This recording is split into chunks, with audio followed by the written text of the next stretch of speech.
Good day, ma'am. My name is Kit Russell Lacuna, and for today's video, I'm going to be recording my midterm activity for student registration application.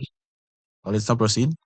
So, as you can see here, we have a total of six files. The layout about contact, index, profile, and register. So basically, I just incorporated the last activity file. So the about contact, index, profile. So it's just the same, but I I just add a register.tsx, and in profile and in index I modify a little bit. So first let's explain the registration. Register.tsx. So the main part of this activity. So first here, we are importing the async storage from React native async storage, so that we can store data locally. And then we imported also the image picker from Expo Image Picker, so that we can store and we can highlight an image. And also, and we import a router, an export router. So for the navigation for the stack, then our navigation, and then we import use effects and use state, and also we import alert, image, Cypria views, score views, style sheet, text input, touchable opacity, and then view. So first here in our code is we declare storage key. We declare a variable name storage key. Uh, s- Usually storage key, and then it have this value. So this where the data will be stored. At student registration data. So the local data will be stored here. And then also we put this in our code so that this screen will be available and will be callable in another screen. So this is for the calling of this is the inside of the screen. Then here we make a variable. We make a variable for full name, student ID, course, year level, email, contact, and profile picture. So this variable has a new state empty, so that the current, so we set it empty so that we can put data on it. And then also we create a variable name is editing. So we put is false because when the system with the screen will run, so the default is register a student. So we put it false so that when we first enter we first enter the screen, so it will have register first. So the editing will be later on if there is a store data. So we also use effect load student data. So the purpose of this is if if the screen is low, if the screen kung ang system is ni-run siya, or ang na-screen nga ma-detect niya, so automatic siya nga ma-load niya ang student data. So next, so we have a function here, load student. So this is to load the student, and we have here const saves to the which is async storage get item storage. So basically this line of code is we are getting those data that inside we're getting those save data na naa sa atong storage key. So ang sort of storage key if naa diri kung sa data niya ato siyang gikuha. So if save data, ang save data is not null if is not null if naa siya isulod. So mao ni is not null, so na siya sulod.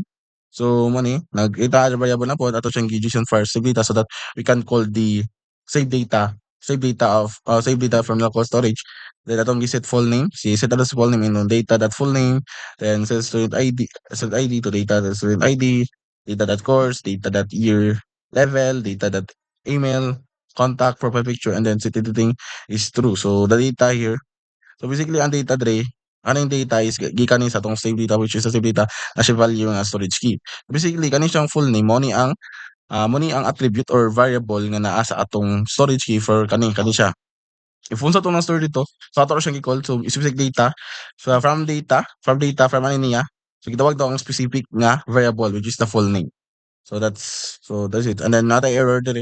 If error siya, na siya alert mo gawas error failed to load the student information. And then for the choosing a profile picture, so first natay nag-declare the variable diri nga, so async also for the local storage.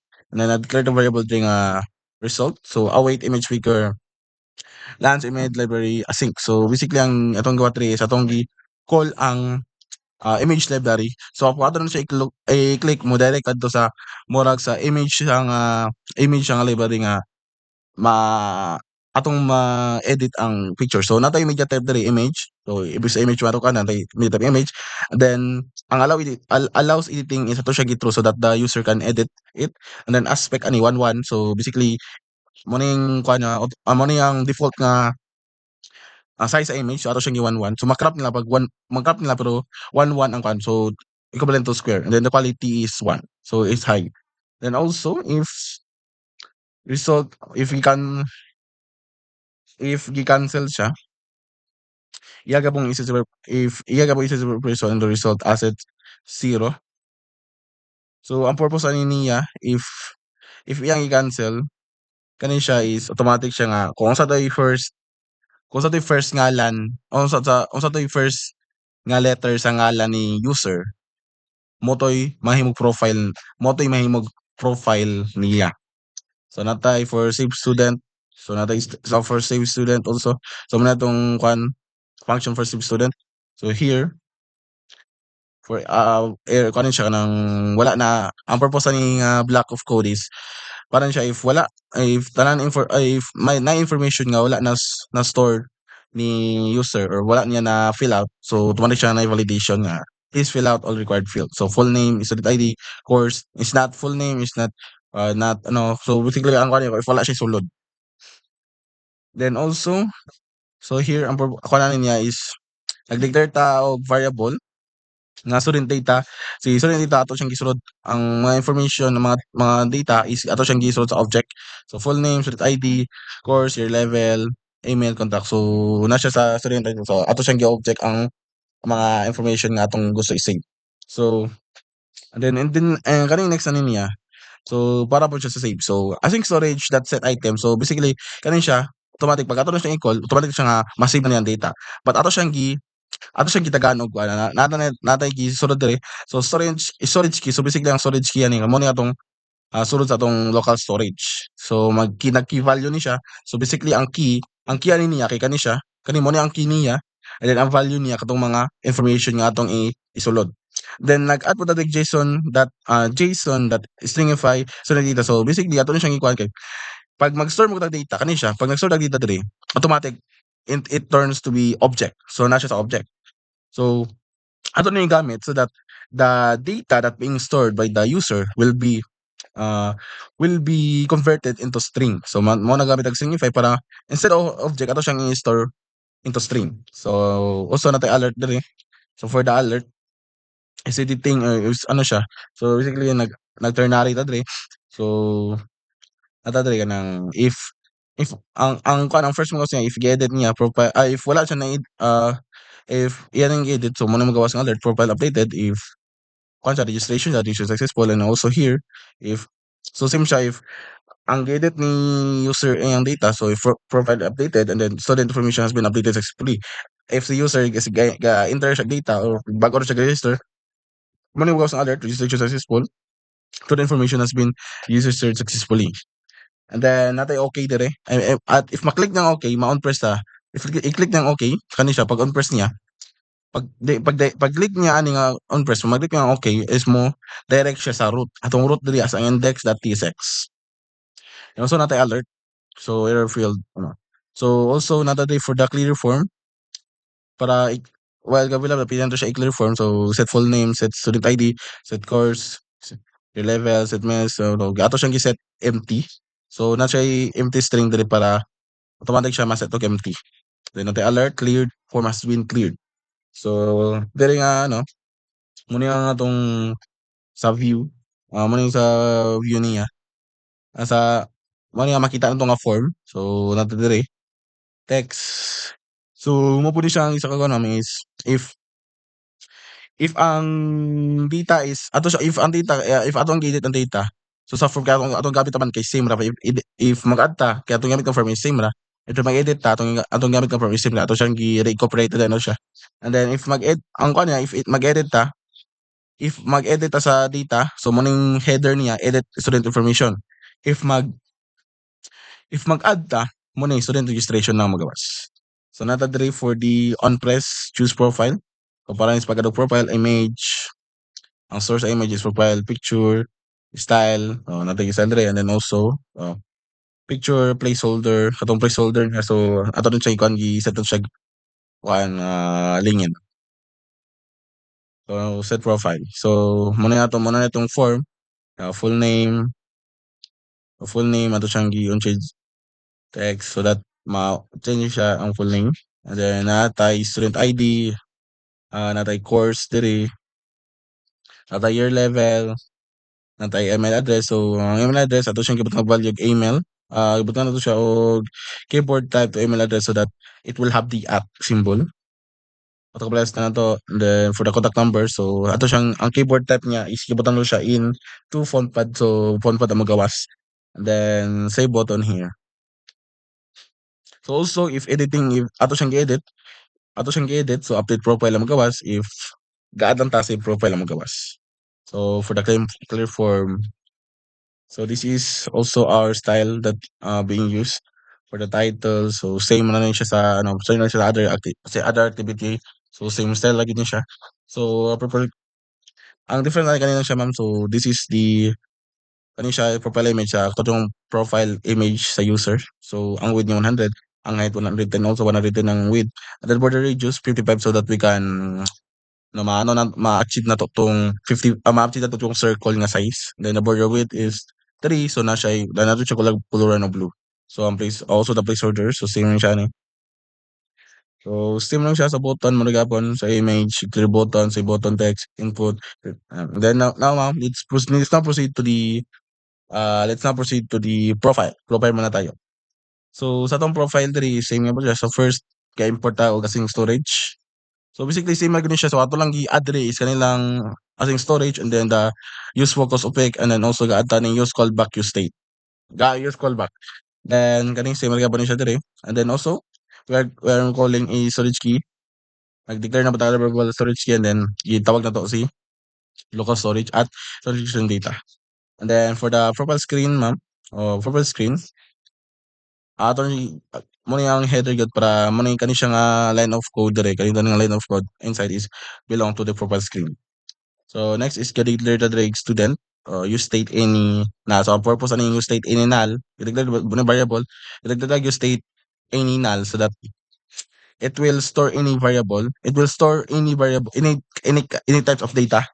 So ato siyang ginull, so that wala siya data currently. So same gapon nato dito natay code sa load student here. So and this one is for us to get the data from storage key. Then if na save data, so if na save data, save data, so na data diri, and then JSON file save data. So if na data, if na student nga one is iset yung student into data. If wala naman, if wala pa'y data, so if wala pa'y data nga ga-exist, wala pa'y student nga ga-exist, set niya si student into null. Ano siya. And then for the error, catch error, so console log failed to load student, and then use effect also. So magamit din siya so that kuno siya if automatic man-load ang student data if the screen has been loaded. So this is kani siya sa ano po siya nga block of code is para pang delete of student. So natay alert diri, delete student data, are you sure when to delete, and then natay cancel, makasara to siya, and then natay delete.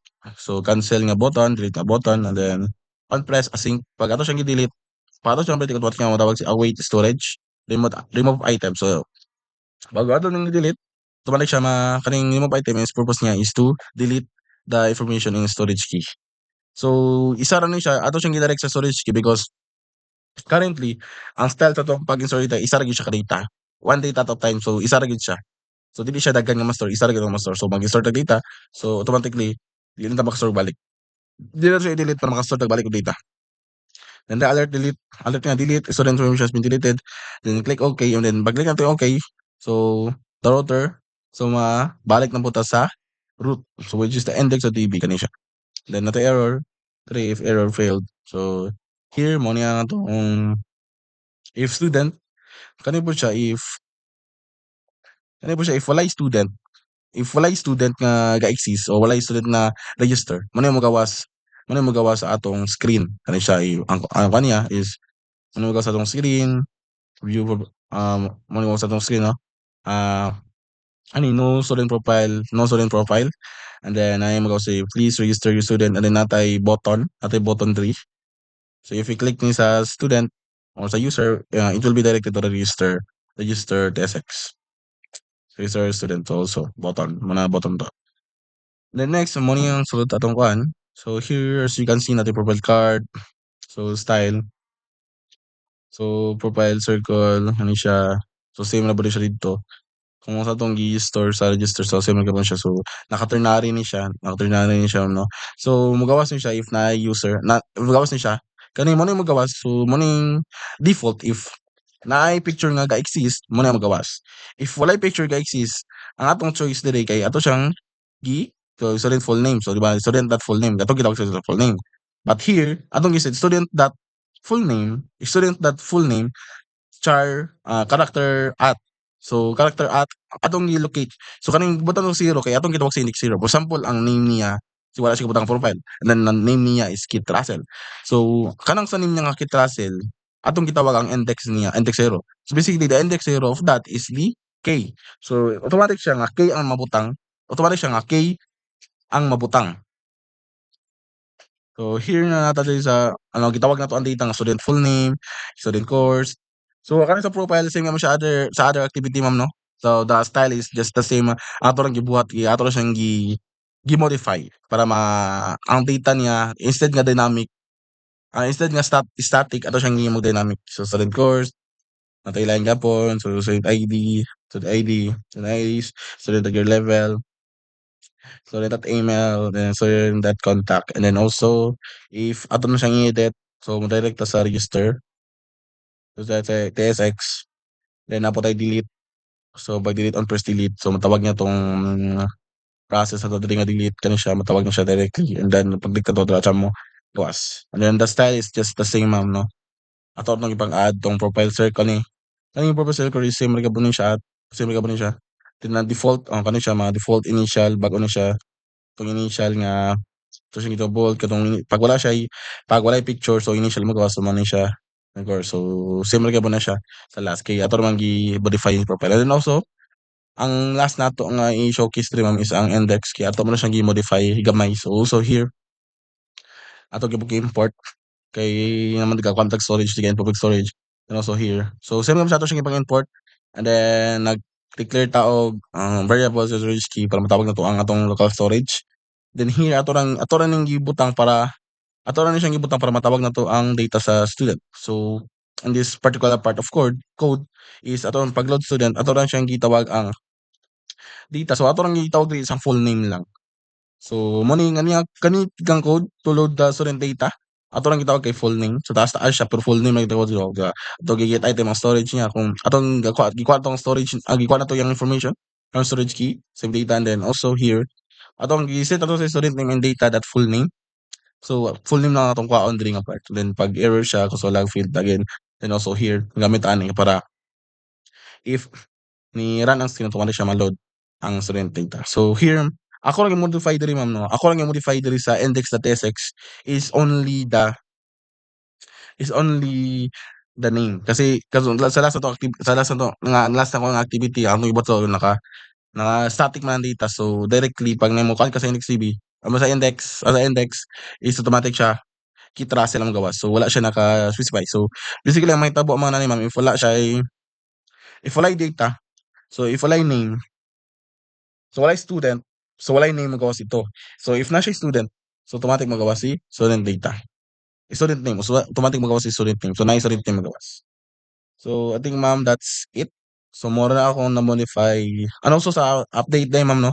Sa button ni nato sa itong register. So ato rin siyang giusab dai ma'am. And kani siya student name. So ato lang siya gitawag kay para kung ga-exist ang data. So instead nga gitawag nato siya. So if you're wondering why student name atong gitawag, so ato siyang kuan if compare nato if ga-exist ang data. So if ga-exist ang data, so first thing diri is edit registration ang magawas. If walay ga exist, ang magawas sa button is register. And also na katong sa description niya, if na-engage sa nila, update your register student information. If wala guys, is register your student information to access personal profile. So I think ma'am that's it. More na akong na-add for this activity, for this midterm activity for student application, and now proceed. So mo-proceed na punta sa presentation sa akong gibuhat sa mobile. So mabalhin ko sa mobile. So in this part ma'am, ako nang i-demo ang akong gibuhat. So first, same lagi ni siya ma'am, no? Same sa last activity. So mura gyapon ni siya. Makita gyapon nato diri ang navigation nato, ang about contact profile, and then na ato rang na-address is kanang user. So as you can see diri ma'am, no, walay magawas ng ngalan. Kaya ito mo siya giset. So pag mo register ta ma'am, so try to register. Register here. So makita to sa registration, maka-add tag photo. So maka-add tag photo ani. So kato mo ni magawas itong sa image picker. Nga ma-set na to siya, ma-crop na to siya. So nakaset siya into square, 1:1 ang ratio niya. So ma-crop na to na siya. Then here, so i-crop na to. So ma-save siya. Then here, so na magawas dere. Then full name.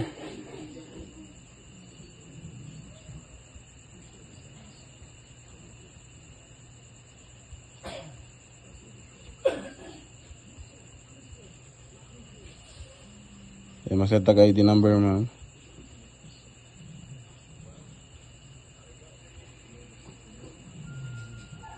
Then course.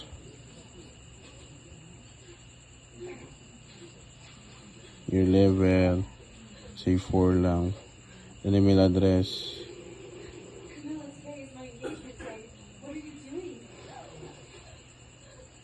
Then mo to ma'am, pag email siya, na magawas nga @3. Kaya kaset na to siya into email. So na magawas nga so itong keyboard.